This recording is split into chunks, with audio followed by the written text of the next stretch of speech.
ನಮ್ಮ ತಾತನವರಿದ್ದ ಮನೆಯಲ್ಲಿ ನಮ್ಮ ತಂದೆಯವ್ರು ಮದುವೆ ಮಾಡಿದರು. ಬಟ್ ನಮ್ಮ ತಂದೆ ಆ ಮನೆಯಲ್ಲಿ ಇರಲಿಲ್ಲ. ನಮ್ಮ ತಂದೆ ತಾಯಿ ಬೆಂಗಳೂರಿಗೆ ಬಂದು ಅವ್ರದ್ದೇ ಒಂದು ಮನೆ ಕಟ್ಕೊಂಡು ಅಲ್ಲಿ ಸಂಸಾರ ಶುರು ಮಾಡಿದರು.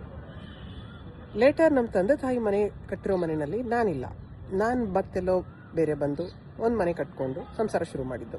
ಈಗ ನಾನು ಕಟ್ಟಿರೋ ಮನೆಯಲ್ಲಿ ನಮ್ಮ ಮಕ್ಕಳು ಇರ್ತಾರೆ ಅಂತ ಗ್ಯಾರಂಟಿ ಇಲ್ಲ. ಆದರೂ ಲಕ್ಷಾಂತರ ರೂಪಾಯಿ ಸಾಲ ಮಾಡಿ ಮನೆ ಕಟ್ತೀವಿ. 50 ಲಕ್ಷ ಸಾಲಕ್ಕೆ ಆಲ್ಮೋಸ್ಟ್ 70 ಲಕ್ಷದವರೆಗೂ ಬ್ಯಾಂಕವ್ರಿಗೆ ಪೇ ಮಾಡ್ತೀವಿ. ಕಾಯಿಲೆ ಬರುತ್ತಾ ಇಲ್ವಾ ಅನ್ನೋ ಗ್ಯಾರಂಟಿನೂ ಇಲ್ಲದಿಲ್ಲ ಅಂದ್ರೂ ಲಕ್ಷಾಂತರ ರೂಪಾಯಿ ಹೆಲ್ತ್ ಇನ್ಶೂರೆನ್ಸಿಗೆ ಕೊಡ್ತೀವಿ. ರಿಟರ್ನ್ ಆನ್ ಇನ್ವೆಸ್ಟ್ಮೆಂಟ್ ಏನು ಅಂತ ಗೊತ್ತಿಲ್ಲ ಇದ್ರೂ ಮಕ್ಕಳ ಎಜುಕೇಷನ್ಗೆ ಲಕ್ಷಾಂತರ ರೂಪಾಯಿ ಸುರಿತೀವಿ. ಇಷ್ಟರ ಮೇಲೆ ಇಷ್ಟು ಓಲಾ ಊಬರ್ಗಳಿದ್ರೂ ಕೂಡ ಲಕ್ಷಾಂತರ ರೂಪಾಯಿ ಹಾಕಿ ಕಾರ್ ಪರ್ಚೇಸ್ ಮಾಡ್ತೀವಿ.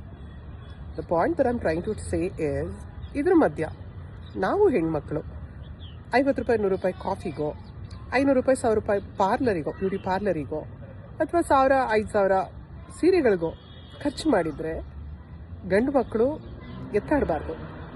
ಮತ್ತು ಹೆಣ್ಮಕ್ಳು ಅದರ ಬಗ್ಗೆ ವೈರಾಗ್ಯ ಆಗಲಿ ಜಿಗುಪ್ಸೆ ಆಗಲಿ ಬೆಳೆಸ್ಕೋಬಾರ್ದು. Because these 3 things literally are giving a lot of kind of enthusiasm to our life. ತುಂಬ ಬೇಜಾರು ಮಾಡೋ ಸಂಗತಿಗಳು ಸಾಕಷ್ಟು ನಡೆಯುತ್ತಾ ಇದ್ರೂ ಕೂಡ ಲೈಫ್ನಲ್ಲಿ ಇದು ನಮ್ಮನ್ನು ಜೀವಂತವಾಗಿರಿಸುತ್ತೆ. So never say no to these 3 things.